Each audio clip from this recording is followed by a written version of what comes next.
Kif evolvew l-istudji tiegħek allura sabiex tasal sa dal-punt li ddam dizzjonarju? Eħe, issa, storja daqsxejn twila. Din għaliex irrid immur lura lejn il-bidu tas-sebgħinijiet. Il-bidu tas-sebgħinijiet għaliex qed ngħid hekk.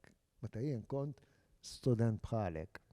All right, jiġifieri kont student fl-Università tagħna. Jien gradwajt fil-1973. Imma f'dak il-kors ta' 3 snin jiena studjajt it-traduzzjoni, it-teorija ta' traduzzjoni. U mbagħad minn dak l-istudju teoretiku issaħħart. U bdejt nagħmel ħafna traduzzjonijiet. U traduzzjonijiet għamilt foqsma differenti. Għamilt traduzzjonijiet marbutin mal-politika, mal-ekonomija, mal-letteratura, l-iktar li ħadd gost nagħmel tal-letteratura, mal-edukazzjoni, right? Per eżempju, mal-edukazzjoni għamilt kont il-leader tal-groups, żewġ groups li kienu qed jagħmlu t-traduzzjonijiet għall-Unjoni Ewropea. Però għamilt żmien ukoll traduttur tal-Globe Capital, għamilt traduzzjonijiet għall-APS, il-bank, fimt? X'għamilt iktar? Jekk immur għal-letteratura, traduċejt il-Graham Greene, Power and the Glory, traduċejt mill-Old English il-Beowulf, dak kont studjajtu fl-Università jien, l-Old English studjajtu fl-Università u rrid naraħ bil-Malti. Għax l-Old English, efhem dana l-Old English jiġifieri t-tip ta' Ingliż li kien hawn għas-sena 800 wara Kristu ta' jiġifieri qabel l-Ingliż modern jiġifieri. L-Old English jixbaħ ħafna l-Norveġiż pereżempju. Però rrid inħossu wkoll bil-Malti. U kien hemm aspett għaliex l-Old English jaħdem ħafna fuq l-allitterazzjoni. Il-vers jinqasam fit-tnejn u ikollu allitterazzjoni mill-ewwel parti għat-tieni parti tal-vers. Tifhem? U dik ma stax nagħmilha bil-Malti jien, allura qed x'ilmni faħsa nagħmel. U minflok ma rrepetejt littra tal-ewwel biex noħroġ l-allitterazzjoni, rajt kif għamilt u provajt nirrepeti l-erq ta' kelma illi tidher fit-tieni parti, qed nifhem jiġifieri issib mezz dan qed ngħidlek biex tkun taf li ċerti affarijiet it-traduttur irid jiddilja magħhom. Imbagħad ittraduċejt żewġ romanzi ta' Oliver Frigieri, romanz ta' Franz Beyer, dram fid-der tal-katedral ta' Alfred Sant, għax rridu dak talbuni kumpanija minn Franza rridu xi dram importanti fil-Malti rriduh bl-Ingliż biex itellgħuh Franza u mbagħad tellgħuh anke fl-Afrika ta' fuq. Qed tifhem? U l-iktar biċċa xogħol li għamilt ippubblikajta This Fair Land, il-ktieb jismu This Fair Land. Dana kumpanija Ingliża Francis Bootle Publishing. Kienu qegħdin joħorġu sensiela ta' kotba ta' pajjiżi żgħar, ħanejtek, speċjalment tal-Ewropa, biex ikollhom f'dis sensiela ġrajja letterarja tal-Ewropa. U kienu talbuni biex nagħmel l-istess għal Malti. U li għamilt jien bat mill-kantilena sal-ewwel deċenju tas-seklu 21 ħadd ruxmata poeżiji, siltiet minn romanzi, novelli, fimt? U tajtom il-verżjoni bil-Malti u bl-Ingliż. Bl-Ingliż ħafna minnhom għamilthom jien traduzzjonijiet. U dan kien suċċess kbir, tifhem biex ippubblikawh l-Ingilterra. U għall-ewwel imbieħ għax is-sensiela kienet popolari ħafna. Naturalment dawk kollha li xtraw kienu jaqrawhom bl-Ingliż biex ikunu jafu il-mod ta' ħsieb tal-Maltin. Għala jien billi kon naf x'kienu sa jfittxu qatt attent dak illi nażel. Niftehmu biex dejjem ikun hemm isu varjetà tal-ħsieb. Infatti waħed mill-kummenti li kelli meta mort biex nagħmlu biex invarawh f'Londra. Kien hemm wieħed qal li skużani. Kien hemm wieħed qal li tiskanta qal li din il-gżira ta' Nżajra u għandha din il-faljieta kollha. Tifhem?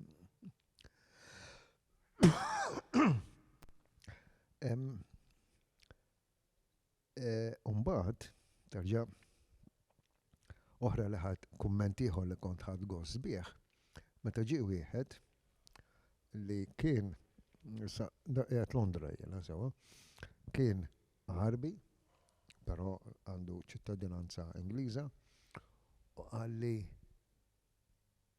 dik il-kantilena fimta bil-Malti. U hemmhekk allura tibda tieħu gost fis-sens li tgħid ara il-Malti ta' żmien Pietru Kaxaro kien qrib ħafna l-oriġinal li minnu żviluppa l-Malti, ora daħna nafu li huwa semitiku, eċetera.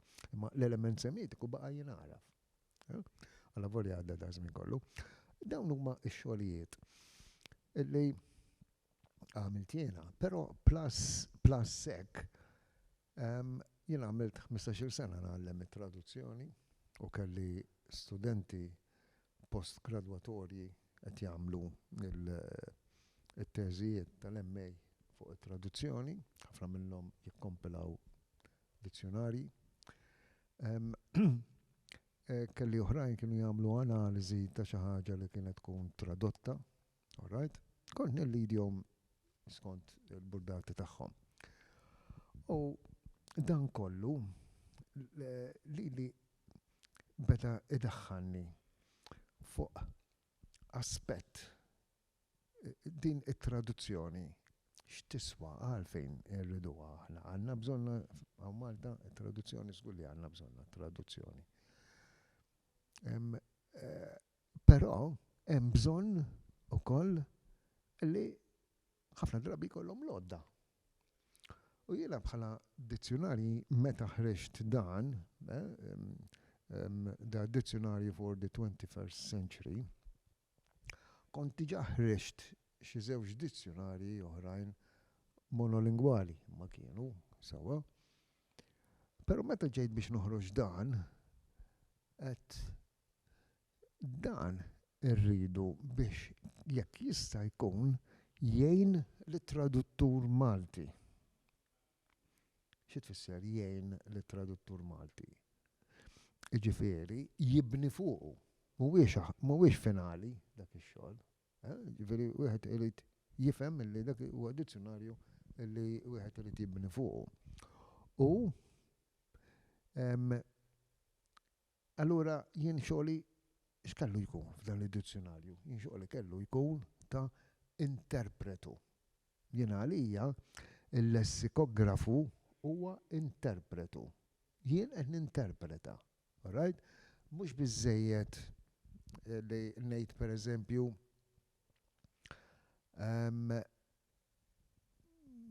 box equals kaxxa. Le, għaliex? Għax jekk jiena ngħid kaxxa multaqali dik mhijiex box. Fimt, jiġifieri hemm il-kultura marbuta. Issa danna bħala l-arfin tiegħi ta' traduttur. Niftehmu? U għalhekk għad jiena li jien bdejt inħossni li jiena interpretu, alright? Ma x'jagħmel interpretu? Interpretu jagħti l-idejat. Issa ħaddieħor jista' jibni fuq dawk l-idejat, anzi nippretendi li wieħed għandu jibni fuq dawk l-idejat, għax wara kollox l-ebda bniedem ma jkun jaf kollox. Alright? Imma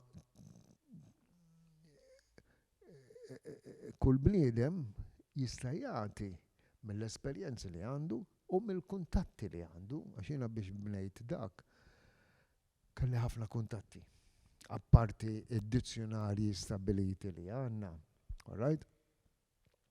Kelli ħafna nies minħabba x-xandir, kont anka naf nies minn irħula differenti u kont nikkonsulta magħhom.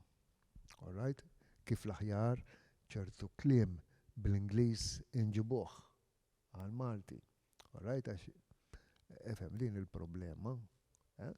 Jiena bih dak id-dizzjonarju jisni ħassejtni daqsxejn sodisfatt illi għal dak il-waqt li ħareġ dak id-dizzjonarju il-Malti seta' jlaħħaq mal-komplessitajiet ippreżentati mill-Ingliż.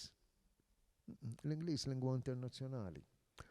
U meta kont nikkonsulta anka termini bl-Ingliż, kont anka nikkuntattja kelli ħabib ma l-Oxford English Dictionary, niftehmu, u kien jagħtini ħafna informazzjoni li kelli bżonn u ħafna informazzjoni li ma kellix bżonna ukoll. Imma ġifieri xi ngħid, qed ngħid li bħala interpretu il-lessikografu ikollu biżżejjed fideh, alright, biex hu jagħti ċerta interpretazzjoni. Imma mbagħad issa ħanieqaf nkun lessikografu, nkun jien il-qarrej. Jew nkella jiena dak li nuża d-dizzjonarju, naqrah, nieħu idea, ngħid imma kieku aħjar hekk. Dik li ngħid jiena meta ngħid wieħed jibni fuqha din, alright? U nippretendi li dak għandu jservi ta' qisu tarġa oħra biex intejbu l-użu tal-Malti. Alright, issa għaliex qed ngħid tarġa oħra, għaliex jekk aħna mmorru minn żmien de Soldanis, alright, dak diġà kien għamel f'nofs is-seklu 18 kien għamel monument għal-Malti, jien hekk inqisu dik il-kultura kollha li daħħal hemmhekk sewwa, għax hawnhekk qed nitkellmu wkoll aħna fuq il-kultura lingwistika, alright? U mbagħad dawk li ġew warah kollha, Vassalli, Falzon, Busuttil u tibqa' ġejsa żmienna, alright? Dunkarm, Erin, Saracino Nglot, Professur Aquilina u oħrajn ukoll. Dawna kollha għandhom tagħhom. Issa, però jien f'dak id-dizzjonarju ipprovajt ma ninkludix bil-Malti, tinsiex il-punt ta' tluq tiegħi kien illi nieħu l-Ingliż jiena li qiegħed jintuża, l-Ingliż kontemporanju, u nipprova nsib mezz kif nistgħu aħna nesprimuh, alright? Imma fil-mezz li nesprimu bil-Malti, ipprovajt kemm jista' jkun ma nużax kliem qadim antik illi l-qarrejja ma jifmuhx. Għaliex daka rittu jkun dizzjonarju ta' Malti ħaj. Ta' Malti ħaj issa fil-bidu għal-kemm issa daħlin fit-tielet deċenju, u xek, jew tħallna fit-tielet deċenju, tas-seklu 21. Temna, dak kien l-iskop tiegħi, li kemm jista' jkun il-Malti jkun ħaj u familjari. Għaliex, biex ma tbeżżax il-dak li jkun. Però mbagħad ikun hemm problemi, naturalment. U x'inhuma dawn il-problemi, x'diffikultajiet sibt waqt li kontet? Ħassejtek illi se tistaqsijeli. Per eżempju, jkollok terminu u ma tistax issib mod illi ikunu diġà spjegawh għax ngħidlek inħobb li bni fuq ta' qabli. Fejn sibt illi ħadd ieħor diġà spjegah. Alright? Jiena ħadd l-idejat minnu u bnejt id-definizzjonijiet tiegħi. Fejn ma sibx, kelli nipprova noħloq. Issa xi tfisser toħloq? Jew kien hemm l-iktar żewġ proċessi. Jew nagħmel parafrasi. Ġifieri tagħti definizzjoni daqsxejn illi tispjega dak it-terminu bil-Malti. Li dik waqajt għaliha, però bħala last resort. Ma rridx nuża ħafna dik. Għaliex, għax min juża dizzjonarju ma jkunx irid ħafna diskors, min juża dizzjonarju ikun irid xi ħaġa konċiża u preċiża. Konċiża tkun fil-qosor. L-alternattiva l-oħra hija l-importazzjoni. Timporta il-kelma u timmaltenizza. Alright? Illi bħalma taf nagħmluh kuljum dan il-proċess aħna. Allura dik hija parti mill-lingwa ħajja. Okay? Dak kienu l-ikbar problemi. Kien hemm problemi oħrajn ta' kif sa nagħmel distinzjoni, kif sa nsib distinzjoni bejn kunċettu ieħor illi l-Ingliż jagħmlu u l-Malti ma jagħmlux. Sewa sa bħalissa li qed jiġini f'moħħi pereżempju, jekk jiena rrid nagħmel differenza bejn street u road, bil-Malti tnejn huma triq. Tifhem? Imma kif se nagħmilha? Issa mbagħad hawnhekk. Skużani. Imma hawnhekk imbagħad tidħol il-kultura. U x'hekk għaliex wieħed jista' jgħid li road mhix sempliċement triq, imma triq pereżempju ma niftakarx iktib ta' triq b'ħafna traffiku pereżempju. Niftehmu tidħol il-kultura, ġifieri hemmhekk għandek dik. Il-kultura insertat illi tagħtina ħafna ta'rif semantiku wkoll. Għaliex hawnhekk qegħdin nitkellmu aħna fuq għarfien ta' aspetti semantiċi, all right, fil-lingwa tagħna. U l-aspetti semantiċi imorru lura fil-modi, però meta jiġu għal-preżent jieħdu ħafna minn dak li hawn madwarna. U dak li hawn madwarna x'inhu? Dak li hawn madwarna bħalissa mhumiex biss dawn il-gżejjer żgħar li hawn f'nofs il-Mediterran, għaliex għax aħna kollha kemm aħna nidħlu fl-internet u allura hemm il-globalizzazzjoni. U x'hekk, ġifieri dik il-globalizzazzjoni hija parti mill-ambjent tagħna u rridu nqisuha. Jiena nemmen li dan kollu, anke jekk kif għadt ftit qabel jiena kultant immura l-importazzjoni, ikun hemm aspetti ta' espansjoni u avvanz, però mhux bla bżonn. Mhux bla bżonn. Ġifieri mhux għax kultant insibu il-min jgħid li qed nieħdu kliem li m'għandniex għalfejn nużaw għax għandna l-Malti tiegħu. Daqqa jkollhom raġun, daqqa ma jkollhomx raġun. Alright, ġifieri wieħed irid jimxi skont iċ-ċirkustanzi. Kemm taħseb li hu importanti dizzjonarju għal-lingwa? Dizzjonarju għal-lingwa huwa importanti ħafna għaliex etik idejat kif inti tista' tesprimi ruħek f'dik il-lingwa. Jekk aħna nieħdu d-dizzjonarju Malti sewwa.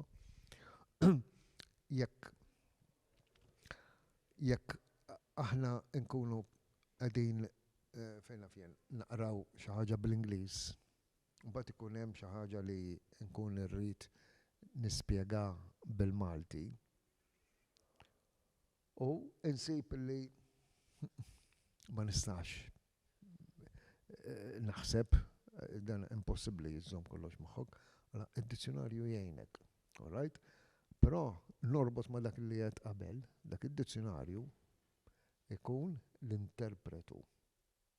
Issa, interpretu naturalment se jtik il-fema tiegħu. Mela inti, waqt li qed tikkonsulta dak id-dizzjonarju, tieħu dik it-tifsira li jtik id-dizzjonarju u tipprova torbota mal-bqija tal-kuntest. Right? Huwa importanti li dik it-tifsira tintaġen tematikament mal-kuntest li inti jkollok. Right? Hekk iservi dizzjonarju. Jiena dizzjonarju qatt ma nitilqu minn idejja, dejjem qiegħed ħdejja. Alright, għax kultant ma tiġikx kelma u kif niftaħ id-dizzjonarju ara daqsxejn, dik kif ma ġietniex moħħi. Huwa ħabib mhux tal-istudent, mhux tal-iskolar biss, mhux tal-għalliem biss, imma ta' kulħadd, kull min jikteb. Ġurnalist, politiku, ma nafx, avukat, nifhemu, kulħadd sejb għajnuna minn dizzjonarju, ġifieri huwa importanti iva. U jiena niftaħar li bil-Malti għandna dizzjonarji u għandna dizzjonarji mhux ħażin. All right? Jiena biss nista' ngħid li ħriġt 10 dizzjonarji fuq aspetti differenti. Ħafna minnhom huma dawk parti mill-ġrajja wara l-kelma. Niftehmu u hemmhekk daħlu l-laqmijiet, eċetera. Però dak mhux il-dizzjonarji ġenerali bħalma qed niddiskutu llum sewwa, ma id-dizzjonarju ġenerali għaliex imbagħad hemm id-dizzjonarji tekniċi u partikolari, right? Kważi dizzjonarji għal kull qasam. Id-dizzjonarju ġenerali jagħti ħafna xejriet taħsieb li huma meħudin mill-ħajja, nħobb nużaw din fil-lingwa, il-ħajja komuni tagħna, komuni. Ġifieri il-ħajja familjari, mhux xi ħajja ifhem ta' ħajja ta' klawsura magħluqa mod tekniku, niftehmu għalkemm anke kliem tekniku daħal ukoll għax xi wħud mill-kliem tekniku daħal ukoll fil-lingwa komuni. All right? Insibu dan. Pereżempju meta jien ngħidlek qed ninvesti ħafna enerġija fir-riċerka, il-kelma ninvesti ġejja mill-ekonomija. Mhux hekk, ġifieri dik daħlet fil-lingwa komuni. Allura dawk ukoll jagħtu aspetti interessanti. Iva, dizzjonarju huwa importanti ħafna. Anzi, qed nieħu gost jiena li l-idea ta' dizzjonarji qiegħda titnissel l-idea ta' imħabba lejn id-dizzjonarji qed titnissel anke mill-primarji Jien għandi tifla tat-tifla tiegħi għandha 5 snin u qiegħda fil-primarja u bil-Malti qegħdin jagħmlu proġett ta' dizzjonarju. Infatti jekk isejħulu id-dizzjonarju bil-Malti. Xi tkun da? Għandhom xi żewġ faċċati għal kull ittra tal-alfabet u jridu jsibu xi kliem u jpinġuhom, eċetera, eċetera. L-imħabba dizzjonarju u jaraw ukoll it-tifsira ġifieri tiġi bl-istampa hemmhekk. Imma kollox skont il-grad tiegħu. Iva, dizzjonarju huwa importanti għax anke jgħinna biex aħna naħsbu daqsxejn aħjar. All right? Dik il-qofol tad-dizzjonarju. F'waħda mill-intervisti li kellek fit-tasnin ilu, ikkwotajt il-poeżija ta' Dunkarm għaliex u għedt li f'ċerti ċirkostanzi qegħdin inbarru lil sem Malti. Taħseb li din għadha realtà jew taħseb il-poplu qalleb il-folja u sar japprezza aktar il-lingwa tagħna? Nikol, jiena ngħidlek li dejjem ikun hemm element ta' twarrib. Għax kif nistgħu nwarbu? Kif nistgħu imbarru il-Malti aħna? Billi ma nużawx. All right? Isna qed naqbdu u nitfaħu l-barra. Issa. Jiena inti saqsejtni jekk għadix din. Sfortunatament għada din. Però hemm xi kumbattija għaliex l-element ta' għarfien ta' ġmiel il-Malti kiber. Jiena ikolla ħafna xandiriet ma' stazzjonijiet differenti tat television u tar-radio u is-semmija u telespettaturi jiktbuli ħafna emails, jiktbuli anke itri tal-karti biex niftehmu, iċempluli u kollha jgħiduli kemm iħobbu il-Malti u l-istorja tiegħu. Però jiena nifhem li l-ħtieġa tal-Malti żdiedet u qiegħda kullum kien u napprezza wkoll anke l-fatt li kullum kien qed jidher il-Malti kull fejn tmur. Però mbagħad fuq id-barrija se nitkellem, all right? Mbagħad nara ċerti awtoritajiet illi ma jużawx il-Malti, ma jużaw kliem tqil. Per eżempju, hemm triq jisimha triq it-Timu. U Timu x'inhu? Meta bdejt nistaqsi lin-nies ħadd ma seta' jwieġibni. Timu huwa Satar. Għaliex mhux triq is-Satar? Ġifieri din ġejja mill-awtoritajiet. Għandna festa f'Ġunju u ngħidulha is-7 Ġunju, għax ma ngħidulux is-7 ta' Ġunju. Għaliex inħalluh bit-Taljan. Jagħmlu festa tal-fjuri u esejħula infjorita. Għaliex mhux wirja wart sabiħ anke bl-alliterazzjoni. Qed tara x'jien ngħid jiena. Qed ngħid illi anke l-awtoritajiet donhom qed ibarruh il-Malti, qed ibarruh għax ċerti kliem ma jużawx bil-Malti, imma idaħlu kliem tqil barrani. Issa, però tinkwetani wkoll il-fatt illi kultant l-awturi qed idaħħlu kliem taljanizzat tqil, bitqil ngħid li huwa akkademiku, mhux jiġifieri it-Taljan komuni, all right? Biex forsi impressjonaw. nixtieq kieku naqra. All right? Era. Fit-13 ta' Settembru ta' l-2022. Kontet nara romanz. U il-klim illi bil-Malti da. Il-klim tqil illi jintuża, ok? Kien tal-aġeb. Kien hemm lista enormi ripostilju, rekaduta, rendiment, konglomerizzazzjoni, struġġenti, sintonija, dotat. All right? Mbagħad kien hawn din pereżempju wara meta finali. Meta hemmhekk tfisser għan, dik Taljana, U daka baqa Turkin, dilapitat, invadenti, festeġġjat. Ok?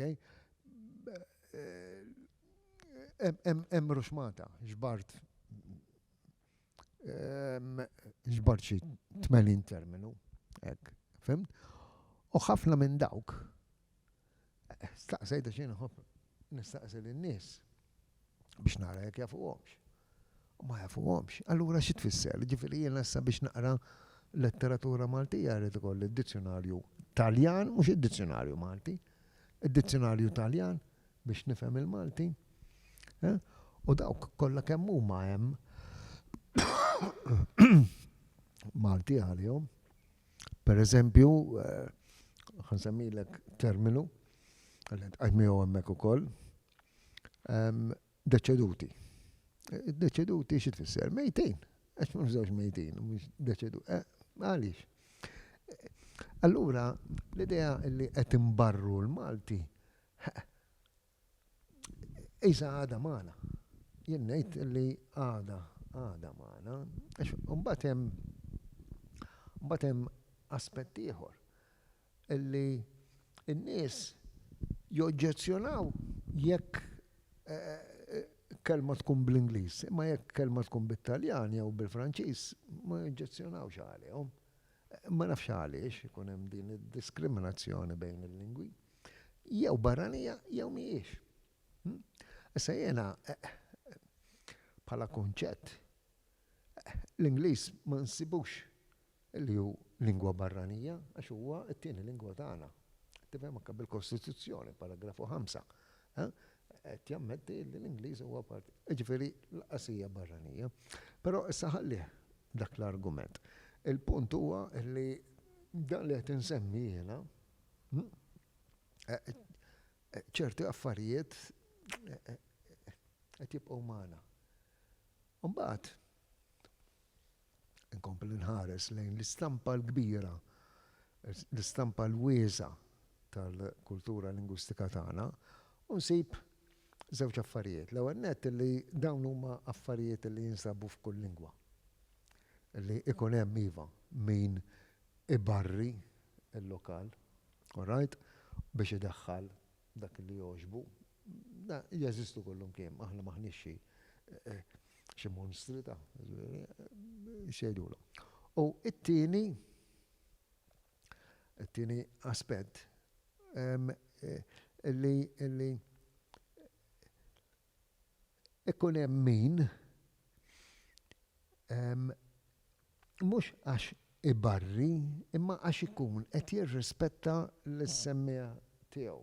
Pereżempju, jekk jiena f'daqqa waħda nagħmel ħanaqbes fuq code switching. Jekk jiena f'daqqa waħda lilek naqbad inkellmek f'nofs is-sentenza naqleb għall-Ingliż, jiena nkun qed nirrispetta lilek għax nifhem li inti tkun taf bil-Malti u bl-Ingliż, eċetera, eċetera. Allura ġifieri hawn min jemmen fihom da. U allura anke meta ikun qed jintroduċi xi terminu barrani, all right? Ikun qed jirrispetta l-semmija. Ġifieri dawn irridu nifhmuhom aħna.